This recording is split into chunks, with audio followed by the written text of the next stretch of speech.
Bismillahirrahmanirrahim. Assalamualaikum warahmatullahi wabarakatuh. Berjumpa kembali dengan saya Ibu Wardiah.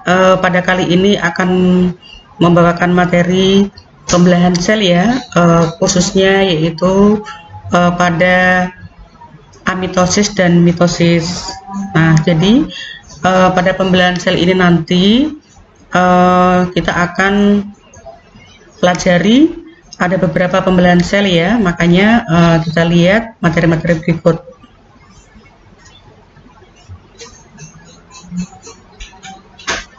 Baiklah, pada materi ini kita mulai. Jadi kalau untuk pertemuan hari ini ya, itu tugas ke-12. Nah, judulnya adalah pembelahan sel.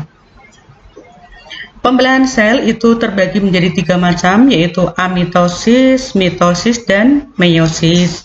Nah, ketiga macam itu berbeda prosesnya, berbeda tempatnya, dan berbeda hasilnya ya. Kita lihat sepintas.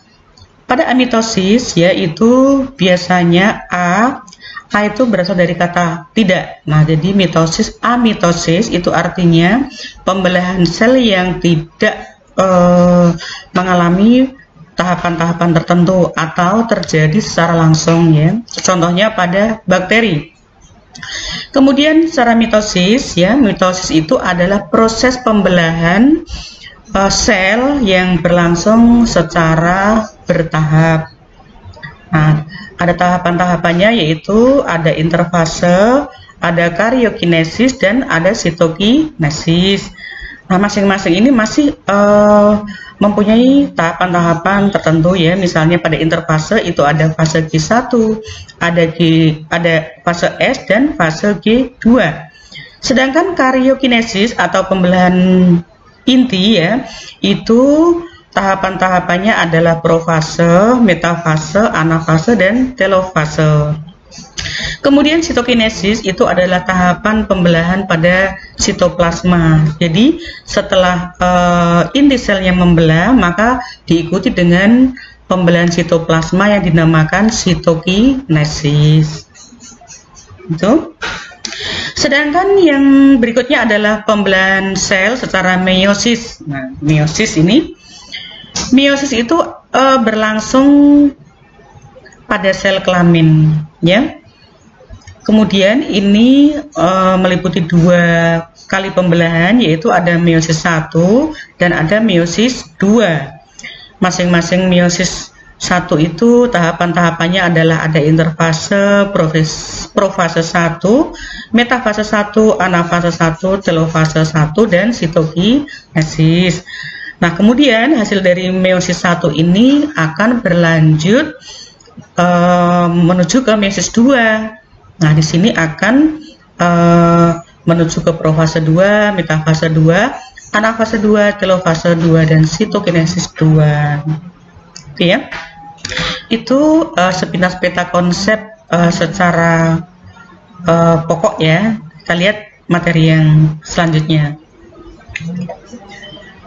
Sekarang kita lihat fungsi dari pembelahan sel. Nanti ya, jadi ada sel tumbuhan, ada sel hewan, itu selalu mengadakan aktivitas membelah.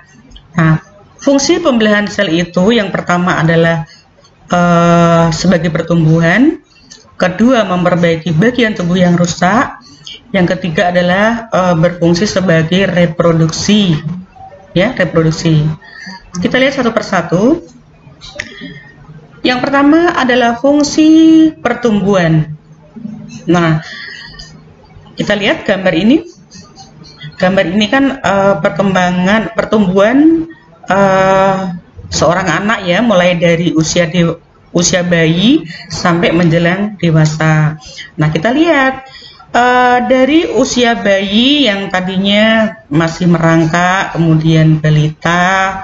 Nah, ini ya perkembangannya, tingginya itu mengalami pertambahan. Nah, itu disebabkan karena adanya aktivitas pembelahan sel. Di antaranya, kenapa kok orang yang tadinya rendah menjadi tinggi, kemudian yang tadinya badannya kecil menjadi besar, Nah, itu semua terjadi karena ada perubahan, beberapa perubahan, diantaranya yang pertama adalah bertambahnya jumlah sel. Nah, ini bertambahnya jumlah sel.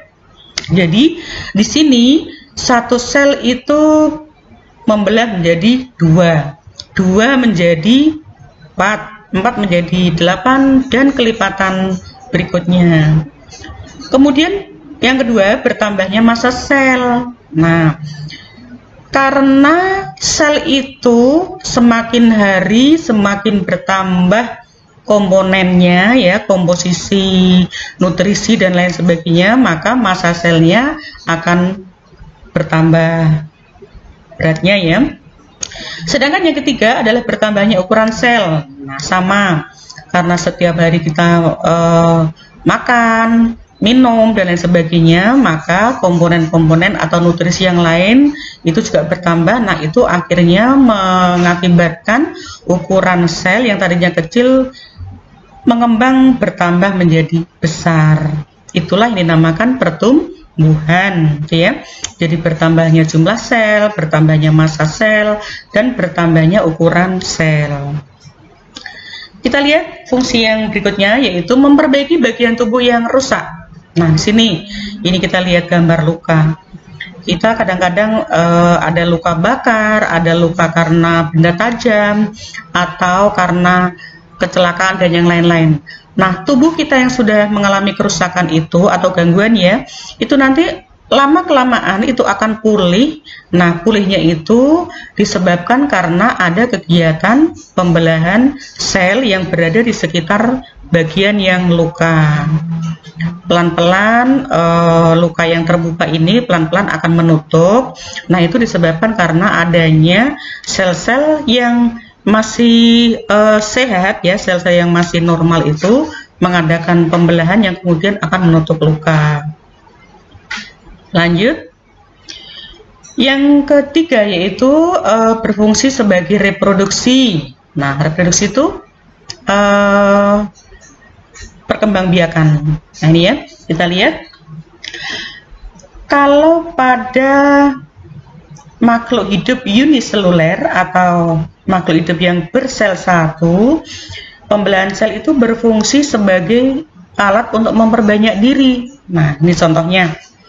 Yang tadinya awalnya 1 karena mengadakan pembelahan, ya, jadi inti selnya lama-lama membelah menjadi 2 dan kemudian diikuti dengan pembelahan sitoplasma.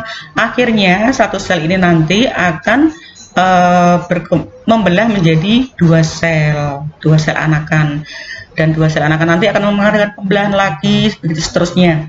Akhirnya dari satu sel tubuh bakteri, ya, di sini contohnya bakteri, maka akan berkembang biak menjadi banyak sekali kelompok bakteri atau koloni bakteri, ya.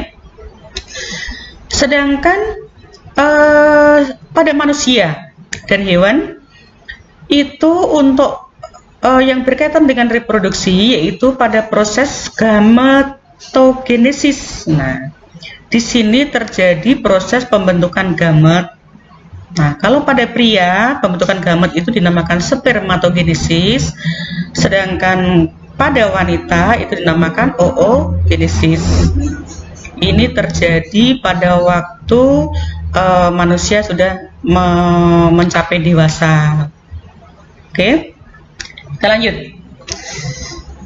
Nah, sebelum kita mempelajari pembelahan sel, ya, fase-fasenya, kita lihat siklus sel di sini. Siklus sel. Nah, ini ada gambar siklus sel di sini. Siklus itu adalah perputaran, ya, perputaran aktivitas sel yang akan terjadi secara berulang-ulang. Nah, di sini ada yang dinamakan interfase, ini yang panjang ini, ya. Nah, yang di bawah ini namanya interfase. Kemudian yang di atas ini adalah fase pembelahan sel atau mitosis. Pada interfase kita lihat itu terbagi menjadi G1. Nah, pada G1 itu berlangsung kurang lebih selama 9 jam. Kemudian di sini terjadi proses pertumbuhan primer. Nah, maksud dari pertumbuhan primer itu adalah pertumbuhan ini ya. Proses pertumbuhan primer itu pertumbuhan menuju ke arah pertambahan ukuran, pertambahan pertambahan jumlah sel dan jumlah massa. Kemudian pada fase yang kedua itu fase S. Nah, jadi pada interfase ya, fase yang kedua adalah fase S atau sintesis. Di sini terjadi kromosom mengalami replikasi. Nah, ini berlangsung sekitar kurang lebih 10 jam. Ya. Nah, setelah fase sintesis, dilanjutlah fase G2 atau fase pertumbuhan sekunder. Nah, pada fase pertumbuhan sekunder ini berlangsung sekitar kurang lebih 2 jam, dan aktivitas di sini itu yang pokok adalah fase persiapan, yaitu persiapan energi ya untuk menuju ke proses pembelahan berikutnya. Setelah fase G2 atau pertumbuhan sekunder ini selesai, maka pembelahan akan dimulai. Nah, dari fase yang pertama adalah profase, yang kedua metafase, ketiga anafase, keempat telofase, dan yang kelima sitokinesis. Nah, ini berlangsung singkat ya. Jadi sekitar 1 jam itu proses pembelahan selnya. Kemudian kalau fase interfase itu adalah fase terpanjang. Nah, di sini dinamakan fase istirahat, padahal bukan istirahat sebetulnya, tetapi di situ secara fisik tidak menunjukkan adanya perubahan-perubahan. Makanya dikatakan sebagai fase istirahat, padahal di sana banyak kegiatan yang tidak terlihat secara fisik untuk persiapan menuju ke fase pembelahan. Oke, kita lanjutkan. Nah, ini tadi sudah Ibu jelaskan ya. Sekarang kita masuk ke amitosis. Nah, amitosis tadi adalah pembelahan sel yang berlangsung tidak melalui fase-fase pembelahan. Jadi maksudnya secara langsung ya, secara langsung. Jadi caranya begini. Ini adalah contoh tubuh bakteri. Nah, tubuh bakteri itu kan hanya satu sel saja. Jadi yang dinamakan uniseluler. Nah, ini bagian dalamnya itu adalah kromosom, kemudian ini dinding sel, dan ini membran sel, bagian dalam dari dinding sel ya. Pertama-tama diawali dengan adanya duplikasi kromosom. Jadi kromosom yang tadinya cuma 1 itu akan mengadakan duplikasi, penggandaan. Nah, setelah mengalami penggandaan, maka kromosom yang mengganda tadi akan memisahkan diri. Nah, setelah memisahkan diri, maka diikuti dengan pemisahan sitoplasma. Ini sitoplasma. Nih ya.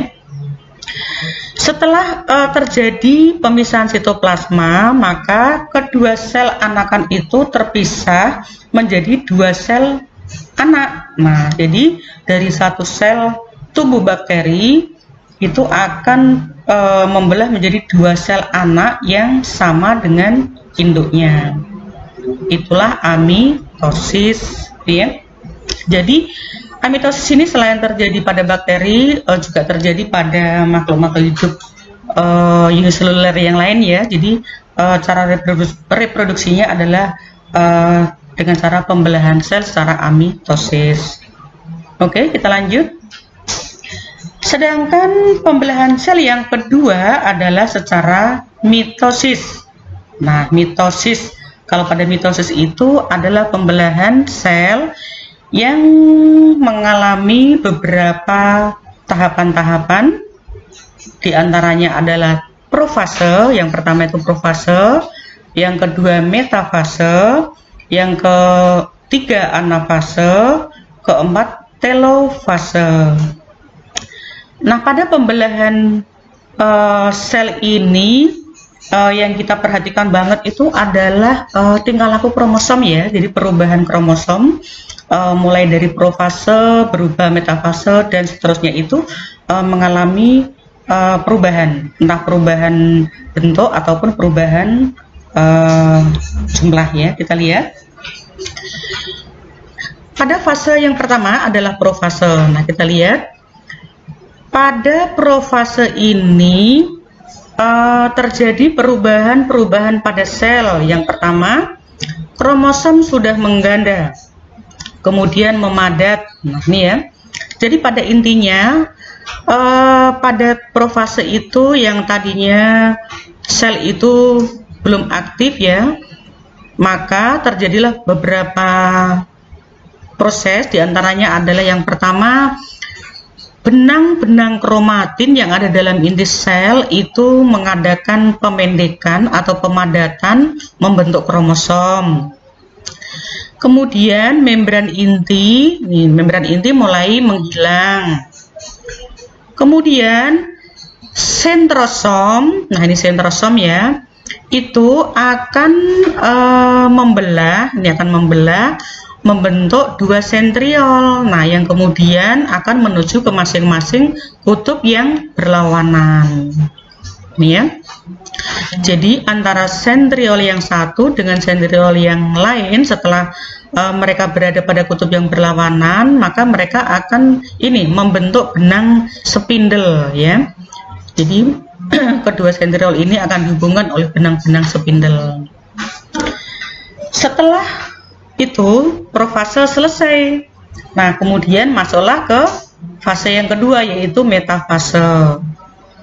Nah, pada metafase kita lihat gambarnya. Setelah dua sentriol berada di ujung kutub yang berlawanan yang dihubungkan oleh benang spindle, maka kromosom itu akan menuju ke tengah, diikat oleh benang spindle ya, menuju ke tempat bidang ekuator atau bidang pembelahan. Nah, di sini sentromer yang berada pada kromosom itu berikatan dengan benang spindle ya. Kemudian setelah itu masuklah ke fase yang ketiga, yaitu anafase.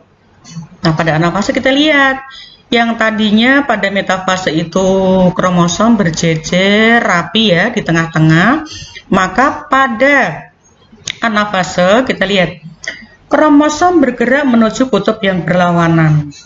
Pada akhirnya anafase kedua kutub sel memiliki kromosom yang jumlahnya sama. Nah, kita lihat yang tadinya kromosom itu berikatan di tengah-tengah bidang ekuator, maka dengan adanya pembelahan sentromer, maka sentromer akan membelah dan akan menarik masing-masing lengan kromosom dan menuju ke kutub yang berlawanan. Nah, ini ya. Kemudian fase yang terakhir adalah telofase. Nah, pada telofase itu adalah fase yang terakhir. Telo itu ujung ya. Nah, kita lihat pada anafase setelah masing-masing pasangan kromosom itu memisahkan diri dan berkumpul di masing-masing kutub, maka masuklah ke fase telofase ya. Nah, di sini membran inti mulai kembali bergabung atau terbentuk, kemudian terbentuk dua sel anakan yang bersifat diploid. Nah, jadi begini, setelah anafase ini kan kromosom-kromosom akan berkumpul di kutub yang berlawanan. Setelah itu, setelah mereka berkumpul, maka terbentuklah membran inti, semuanya kedua sel ini akan terbentuk. Setelah terbentuk membran inti sel, maka diikuti dengan sitokinesis. Nah, sitokinesis ini ya, yaitu proses pemisahan sitoplasma yang kemudian setelah sitokinesis selesai, maka terbentuklah dua sel anakan yang komposisinya sama persis dengan induknya, yaitu 2N ya. Nah, setelah kita melihat beberapa penjelasan tadi, maka kesimpulannya amitosis adalah pembelahan secara langsung artinya tidak melalui tahapan-tahapan dan berlangsung pada organisme uniseluler atau contohnya pada bakteri. Sedangkan mitosis adalah pembelahan yang berlangsung secara tidak langsung ya, yaitu melalui pembelahan-pembelahan, yaitu fase profase, metafase, anafase, dan telofase. Kemudian tempat berlangsungnya pada sel tubuh atau autosom ya, sel tubuh itu dinamakan autosom. Kemudian hasil anakan sama dengan induknya, yaitu 2N atau diploid. Yang terakhir berlangsung hanya 1 kali pembelahan. Nah, itu ya. Itulah materi dari pembelahan sel hari ini, yang kita hanya membahas seputar amitosis dan mitosis. Untuk materi selanjutnya yaitu kita pelajari meiosis, tetapi pada video berikutnya ya, karena kalau terlalu panjang nanti akan tidak paham, makanya kita pisahkan supaya tidak terlalu paham, tidak terlalu susah untuk memahaminya. Oke, pesan Ibu selalu jaga prokes dan tetap semangat dalam melaksanakan kegiatan belajar mengajar. Nah, apabila kalian dalam menyimak video ini mungkin ada yang belum jelas atau masih kurang paham, maka silakan cari informasi pada buku-buku referensi yang lain. Ya, Ibu akhiri akhirul kalam. Wassalamualaikum warahmatullahi wabarakatuh. Selamat siang.